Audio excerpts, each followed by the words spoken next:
I know, right?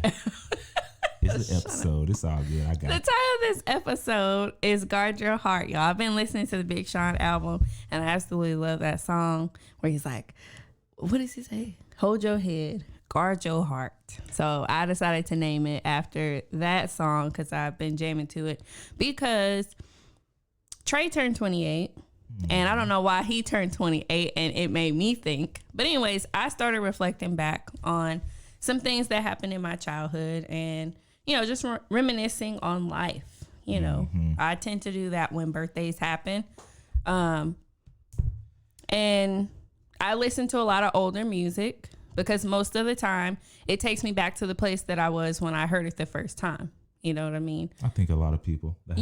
Like I'm stuck in like certain decades of music just because like it just reminds me of where I was when I heard it or the mood that was set when I heard it. So that's the beauty of music because it holds memories. Sometimes it could hold a bad memory though. That's a fact. And so when you're reminiscing, just remember that your current life is a product of your past decisions or the ones that were made by people around you. Okay? Because I had like mild trauma in my life. Mild trauma. I'm not going to say like super, super bad trauma, which I'm pretty sure everybody has had a little bit. But for whatever reason, when I think back, those are the times that I remember the most. Right. I remember those the most. Because I think they made such a big impression on my life that it's hard for me to forget them. Right. But I try to remember that my life is a product of the decisions that I've made or the people around me have made. So you really have to guard your heart because you could become bitter, right? You could become bitter. No, that could happen easily. You could have regrets and you can hurt other people. That saying, hurt people is so evident in some people I know. And sometimes it's evident in myself. You know what I mean? Because I think about like my relationship with my father. And if you listen, hey, Daddy, it's taken a long time for us to rebuild our relationship. Now, I probably have been one of the kids who probably has not had the worst relationship, you know, like on a scale of 1 to 10, I'm probably like the closest to having a better one with him, even though I was upset. But sometimes like I still get upset, even though we have restored our relationship. Right. You know what I mean? Cause like, even though we've made it so far, I still think about the times when I was not with him. You know what I'm saying?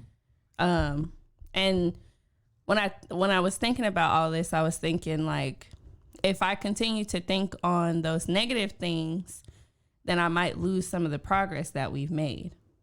You know what I mean? Like, so if I'm constantly thinking about like how, you know, my dad wasn't there for me for this experience, or how, you know, there were other kids and I just didn't feel like we were equal. You know what I'm saying? I could lose my relationship because my dad could, you know, easily just be like, you know what, I'm here now. And the fact that you keep bringing this up, it's not making you know what I'm saying? It's like hurting my feelings and I'd just rather not have to deal with this. You know what I'm saying? Yeah, I do. Yeah, it's tough because, you know, the enemy has a unique, twisty way of always bringing that stuff back around. Yeah. So like, it has to on both sides. You got to have a constant reminder of, oh, I already forgave them for that. You know, oh, I already said sorry for this. Yeah. Like even if it's you who did something to someone, all he can do is bring thoughts, ideas, and suggestions. It's on us when we act on those, right? So like we literally, oh, okay, that thought came to our mind. We can't help that. But what we can help is what we do with it. Yeah. And that's the hardest part. Because if we don't know that, then we think that these thoughts, you know, I'm doing it. So now I take responsibility as a thought. Not necessarily. You can't help what thoughts come to your mind. You only can do, you only have control over what you do with once it comes. And like I said before, one main thing is like, man, is having the mind of okay, I'm gonna try and stay positive as much as I can, because if not, like you said, we can find ourselves going down these rabbit holes of what ifs and different scenarios that, you know, even if it was true, like on some things, like maybe you said like with your father, you know, I dealt with that before, and my whole thing was like, well, you know what, I don't know what happened there, right? And so all I can do is deal with right now. And so, you know, when we start going through that, then it's like, oh, I can be at least happy right now. Yeah. I can't change what happened in the past. Yeah.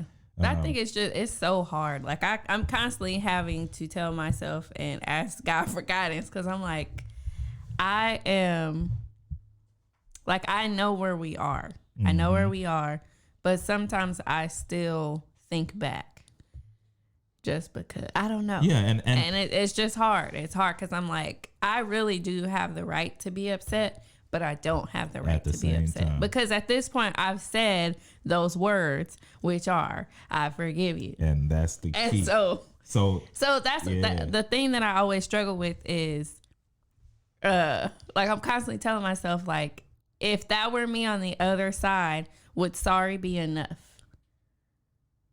Like, what do you mean? Like, because sometimes, like you was telling me that the other day when I was telling you about something that had happened, and you were like, it sounds like you want more than an apology. Yeah. Like sometimes, yes, but there's nothing I can do about that. No. So, you know, when people really have a sincere heart and they come to you with like, hey, forgive me for this, or what, you know, what I did, I know, and you mend that back together.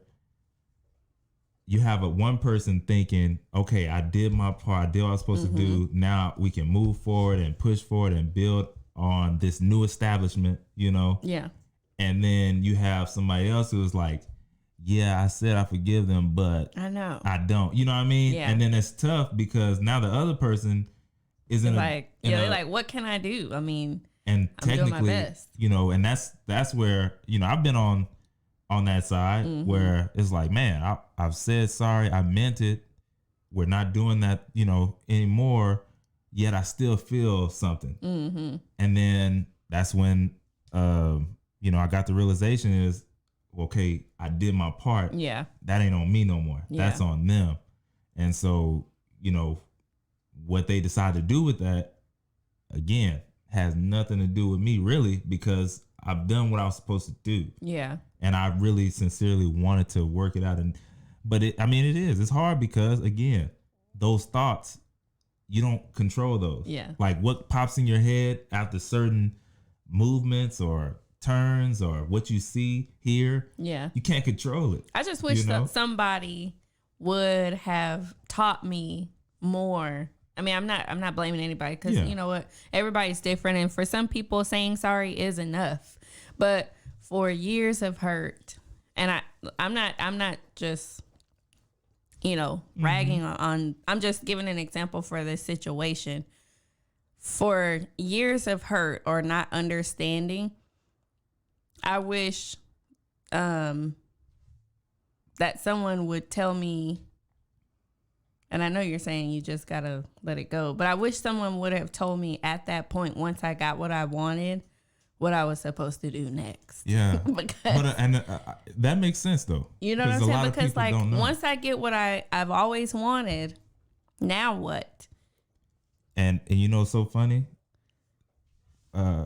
Extremely wealthy people go through this all the time. Like, could you imagine not, or growing up poor or whatever, and then all of a sudden you have amassed a crazy amount of wealth. Now you can get everything, buy everything, do everything. They filled the void. Yeah. You know, but that wasn't necessarily what was needed to. Right. So now it's like, okay, I don't know what else to do. And then, unfortunately, some of them end up killing themselves. But you know, on the outside, we're like, bro, they had everything. I know, right? But they didn't. You're like, it was right there. Yeah. What more could you want? Yeah, and it's